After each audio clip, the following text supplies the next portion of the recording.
Very good morning, students. How are you all? Sri Rama here. I hope you all fine at home. And students, before going to explain the topic, I would like to give a small words about your attempt.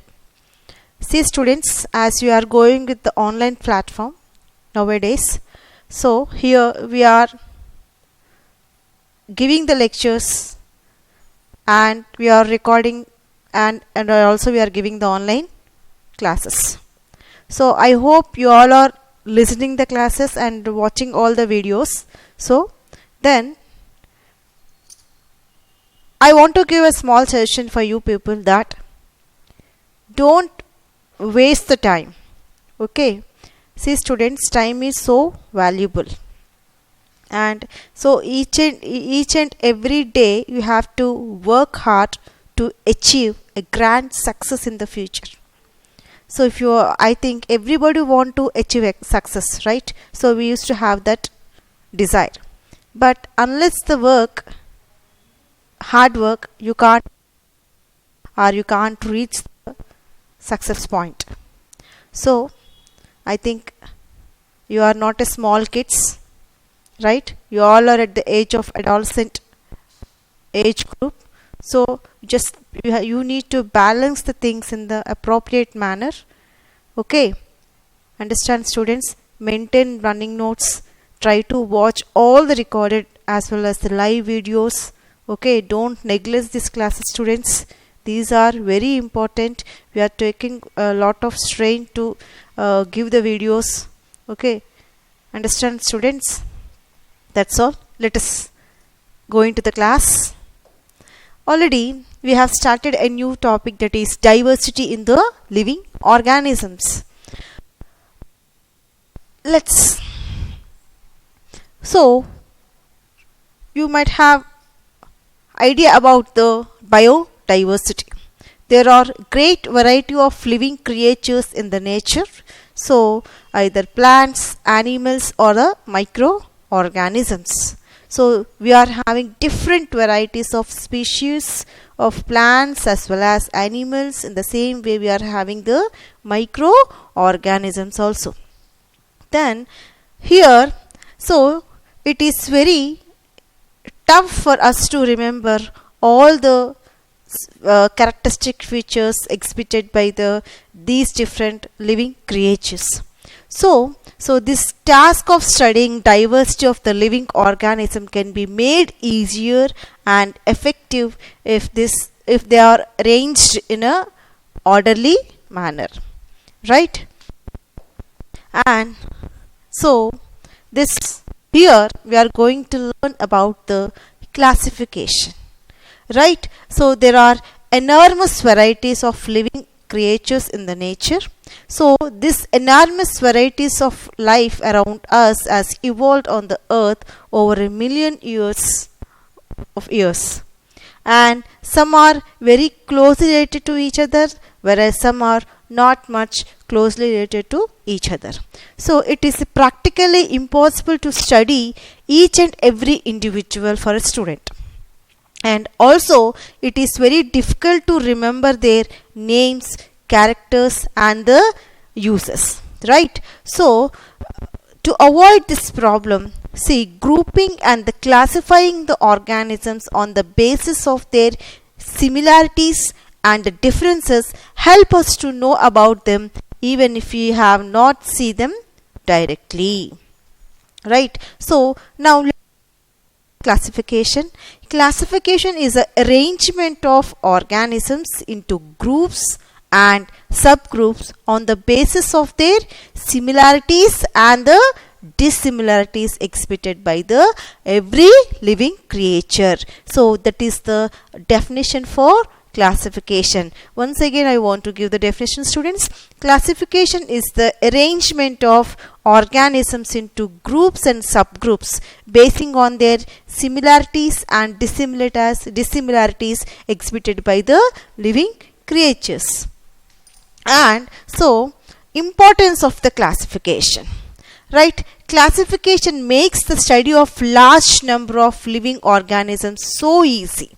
So it is so easy, right? It gives an idea of whole range of diversity found in the organism, and it provides information about the interrelationship among the organisms, and it gives an idea of evolution of various groups of organisms.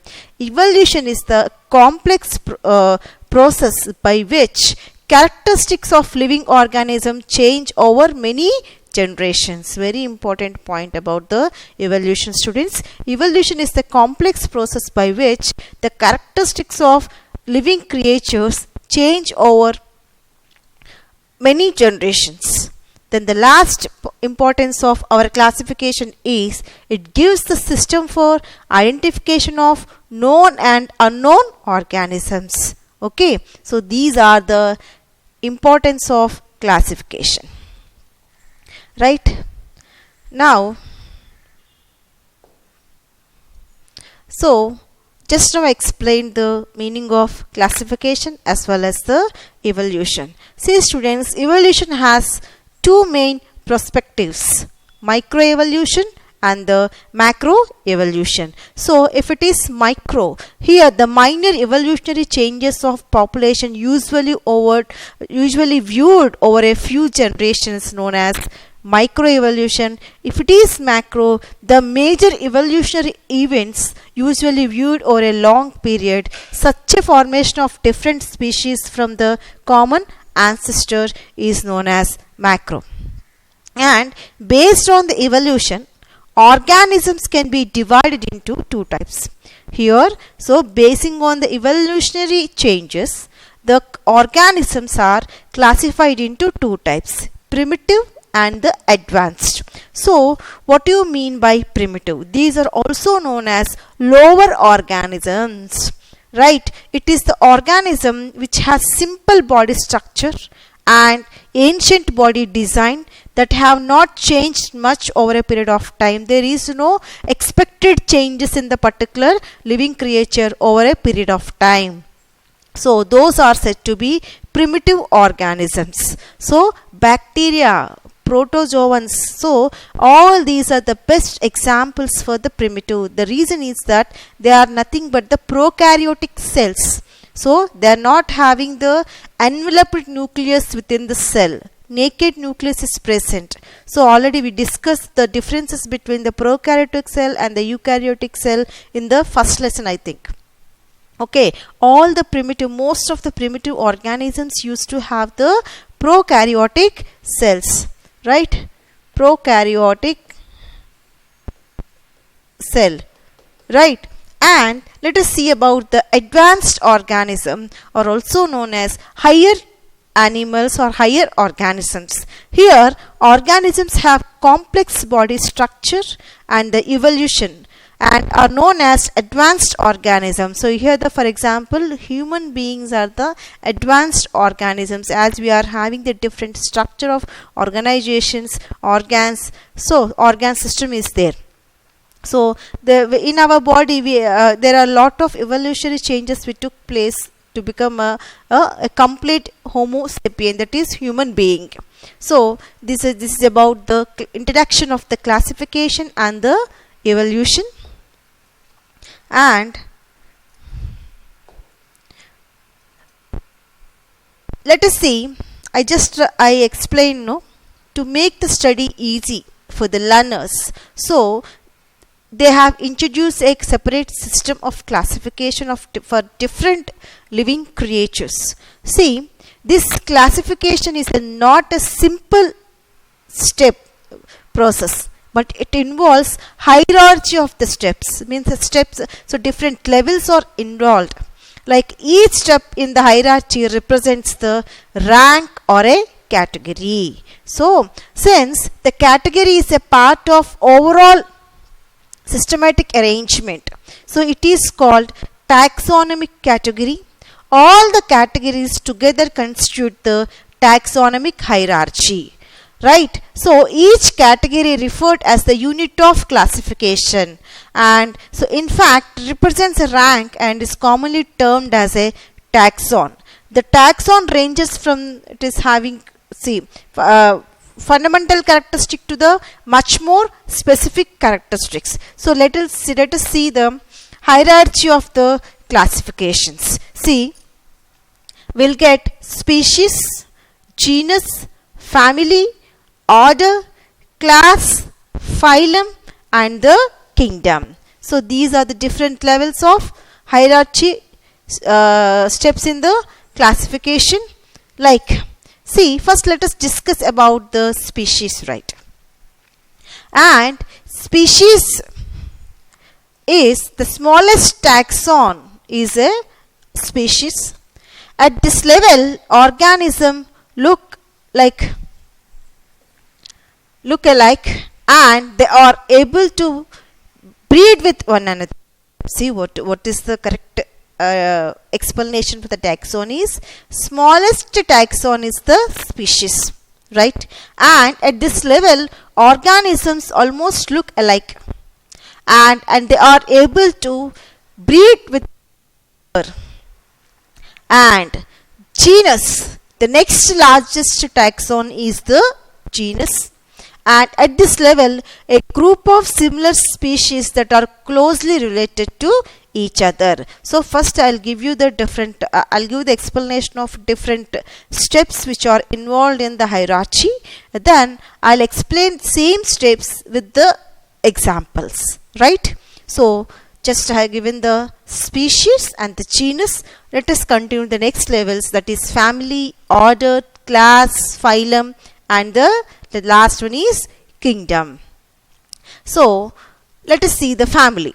A group of two more genera with common characteristic make a family. Here, for example, lion, tiger, and the domestic cat so belongs to a family known as Felidae.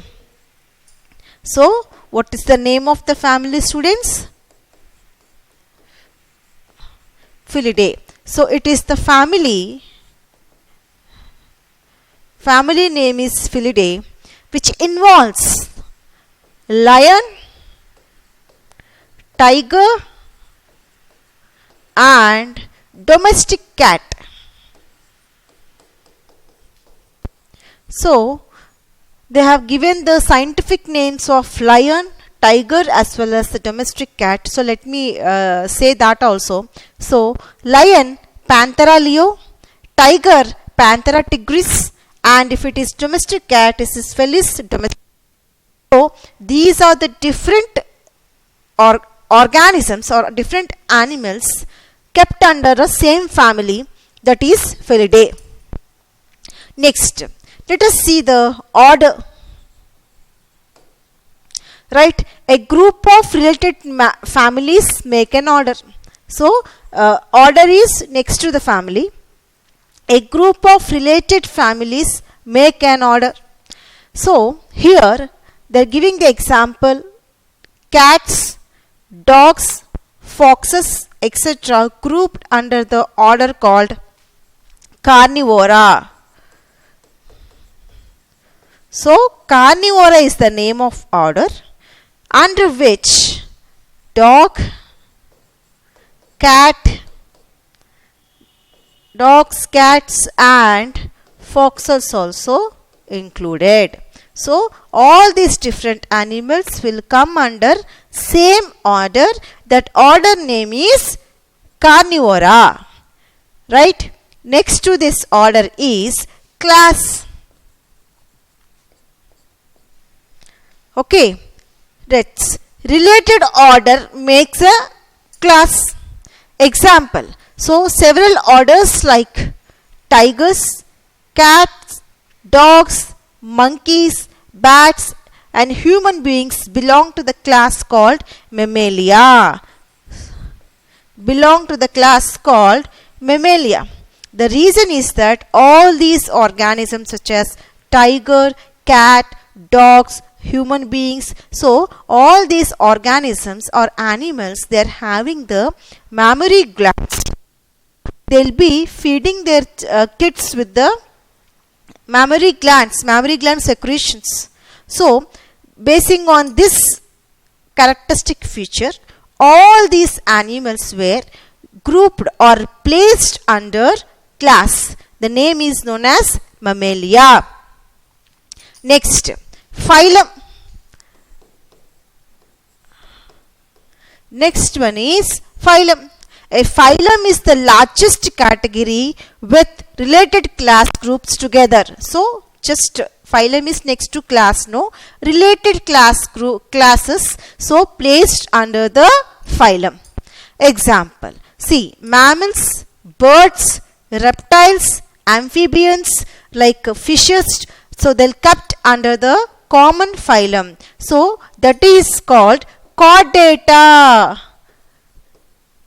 So, students, you should know the different steps of a hierarchy, and at the same time you should remember the different examples which will come under the particular class, order or a family. So, then only it is very easy for you to remember forever. Understand? So, phylum. So, as we are discussing about the phylum, so the chordata means, so all this, what are those? Mammals, birds, reptiles, fishes, all these are kept under the common phylum known as chordata. Next to this, kingdom. Right? Kingdom is the largest group of organisms differentiated on very general similarities. Very simple similarities are there. So, for example, plant and animal kingdom. Plant is placed on the plant kingdom, whereas animal is different. So, that is under the animal kingdom. Plant kingdom comprises all kinds of the plant, whereas animal kingdom all kinds of the animals. So, here in the kingdom means only two will come. Plant kingdom and the animal kingdom. After kingdom, phylum will be. Okay, here we learned about the chordata. Next to this, class, Mammalia. Next, order, Carnivora. Family, Felidae. Next, genus and the species. So, in this way, you should remember all these steps, top to bottom, at the same time, bottom to the top. Okay. This is about the hierarchy of classification. Next.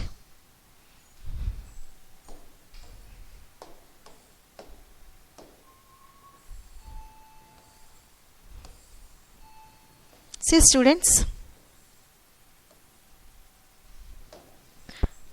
like hierarchy of classification of the human being is kingdom. Human belongs to kingdom Animalia. Human belongs to kingdom Animalia. So, here they given the hierarchical classification of human being. Right? The scientific name of human being is, students, Homo sapiens. Homo sapiens. Here, kingdom, we belong to the kingdom Animalia. Phylum, chordata. Class, Mammalia. Order, primates. Family, Hominidae. And the genus, Homo. Species, sapiens. So, you should remember this, very important. Okay, they will be asking the either order or a family or a class belongs to the human beings. So, right, and we belongs to the kingdom Animalia. Phylum, chordata. Class, Mammalia. Order, primates. Family, Hominidae. Genus, Homo. Species, sapiens. Students, I am telling that you should remember and by heart these different names. Okay, so otherwise you can write it for minimum 2 or 3 times. You can remember those tough words also. Right. And see, students, so diagrammatic representation I have placed here. First, let us start from the species. The species name of the human is, students, so the species name of the human is sapiens, right? And the genus name is Homo, and the family Hominidae, family known as Hominidae, and they given the superfamily also.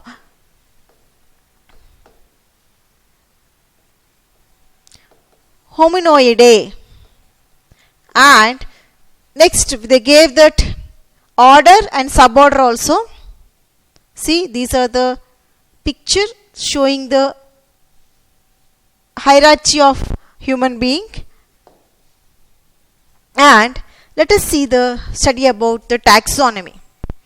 See, the science dealing with the identification, nomenclature, classification of different organisms is called taxonomy. The branch of science, the study of identification, nomenclature, classification of organisms is called taxonomy, and it is also known as systematic.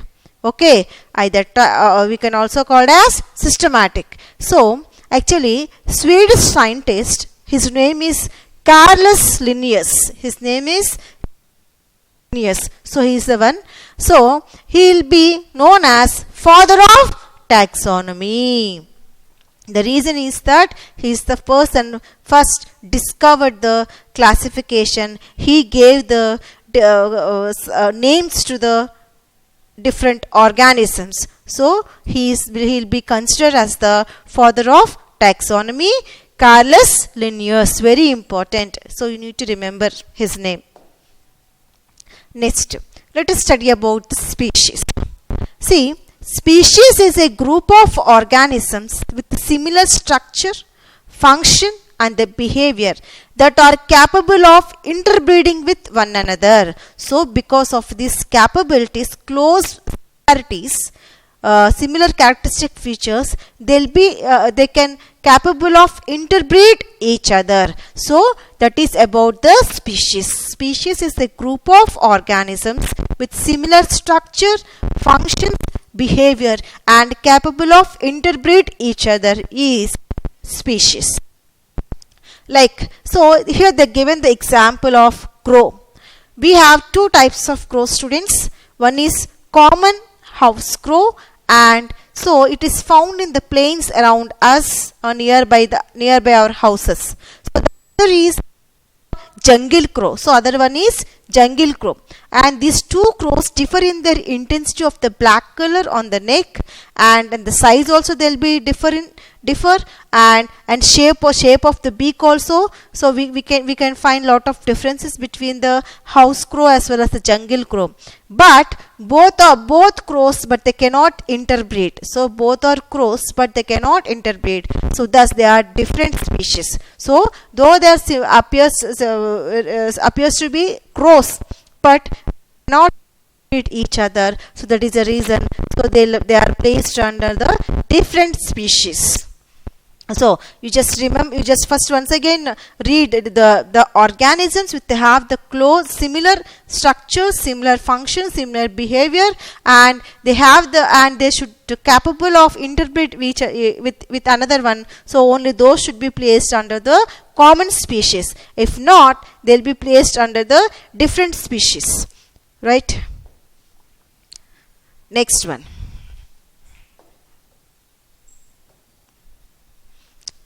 Naming an organism, binomial nomenclature. Okay, so biologists have devised a technique for identification, naming, and grouping of various organisms. They gave a technique for identification, naming, grouping of various organisms. There is a need to standardize the naming of living organism such that a particular organism known by the same name entire world. So this process is called nomenclature. What is that, students? This process is known as nomenclature.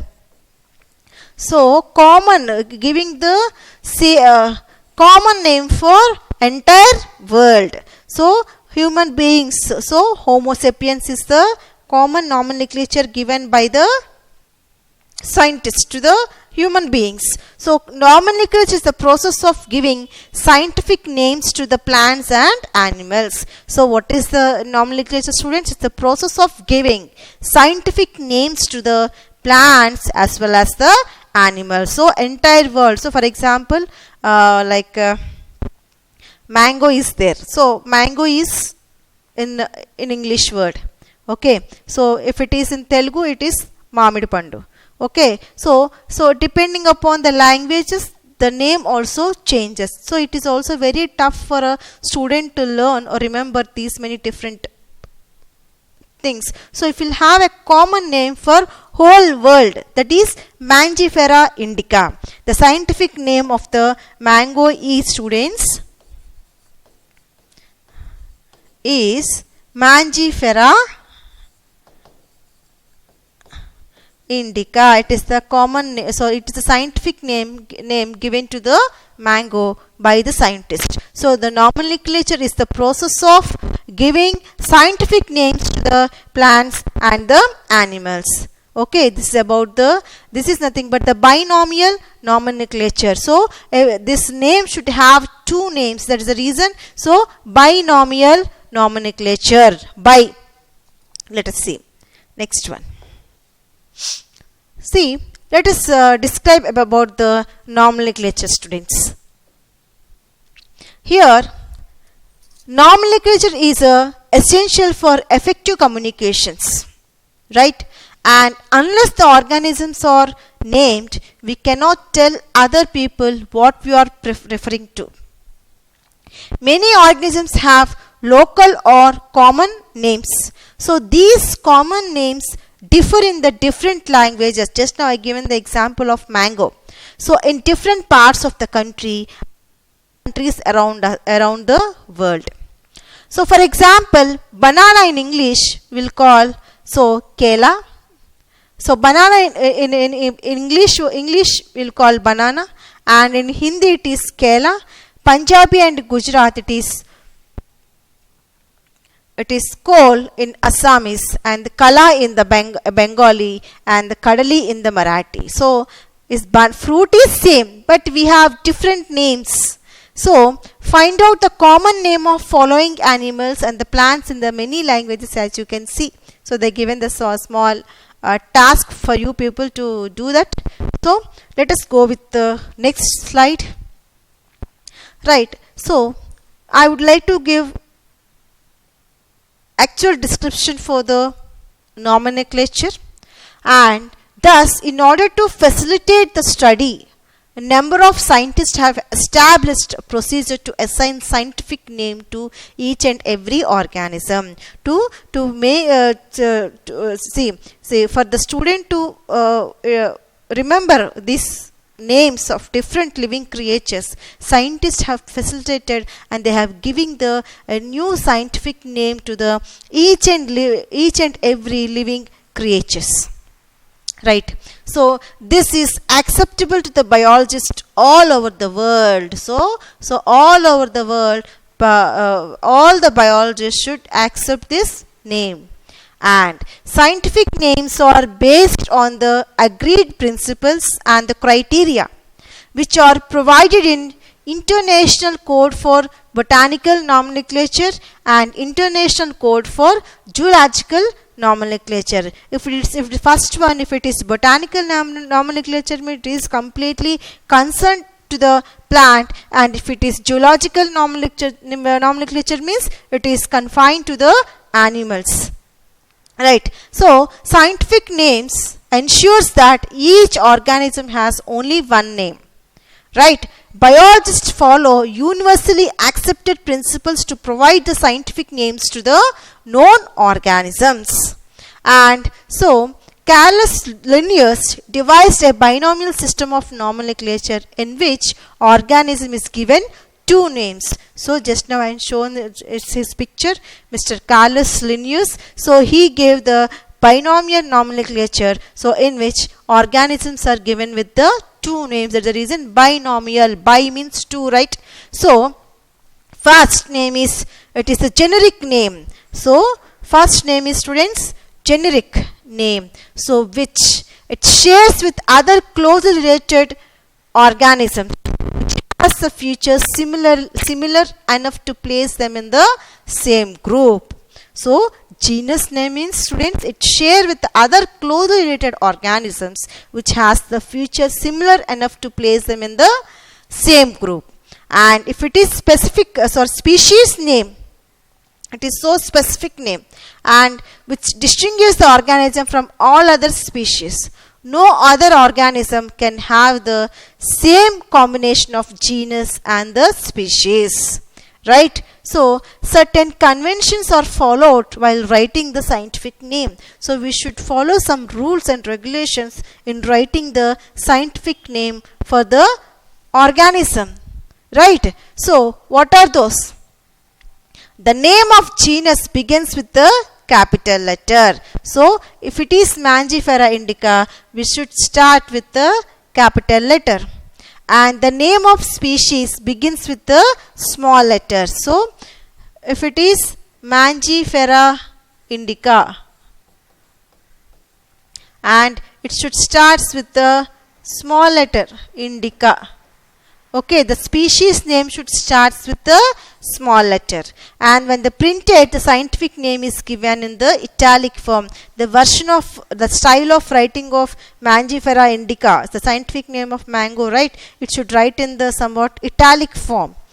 And when written by the hand, genus name and the species name have to be underlined. So both the names should be underlined, right? So these are the different conventions need to follow while writing the scientific name for the organisms.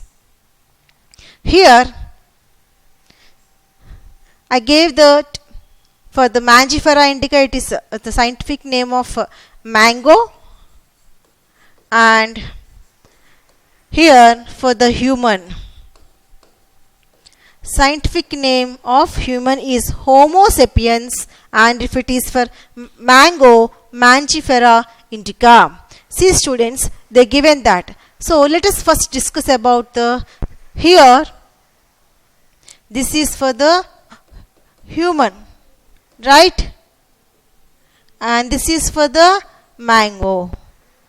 Okay, so the human belongs to the kingdom called Animalia. And our next phylum Chordata, class Mammalia, order Primates, family Hominidae, genus Homo, and whereas species it is Homo sapiens. See, the common name of human being is or man or a human. So let us see the mango. So it belongs to the kingdom called Plantae, and it belongs to the phylum called Angiospermae. Mango belongs to the angiosperms. And class Dicotyledons, we can also call it Dicotyledinae. And order, so Sapindales. And family Anacardiaceae. The family our mango belongs to the family Anacardiaceae. And the genus name is Mangifera, whereas the species name is indica, Mangifera indica. The common name of this is, as you all know, that mango. See, let us see that if it is human, Chordata is the phylum name. If it is mango, Angiospermae. And if it is human, the class name is Mammalia Dicotyledinae for mango. And for man, Primates is the order, and Sapindales is the order for mango. And the family Hominidae, whereas mango family it belongs to Anacardiaceae. And genus Homo, whereas for the mango it is Mangifera. And if it is, see, for the species name it is Sapiens, Homo sapiens. If it is for our mango means Mangifera indica. So in this way I have given the hierarchy of classification for the mango as well as the Homo sapiens. Like rules of nomenclature, students. So biological names are generally written in Latin or italic, written in the italics. Okay, And the second important rule is the first word in a biological name represents the genus, whereas the second word denotes the species name. So, for example, Homo means it is the genus name, and sapiens means, just now I explained, right? So, sapiens means it is the species name. So, first name, this is the first name, right? Okay, first name is genus, the second name is, it is represents the sapiens, that is species. Okay, so here that's all for the rules of nomenclature, students. Actually, this lesson somewhat dry topic, but so it is very important topic. So, and if you'll have a good grip on this topic, so in the you can able to do so many bits in the competitive exams. So, and what I would like to say is that try to remember all the scientific names of different living creatures which I have mentioned in the our NCERT textbook. So that is sufficient for your level at present. Okay, I hope you all understood my lecture today. Thank you all. Thank you so much.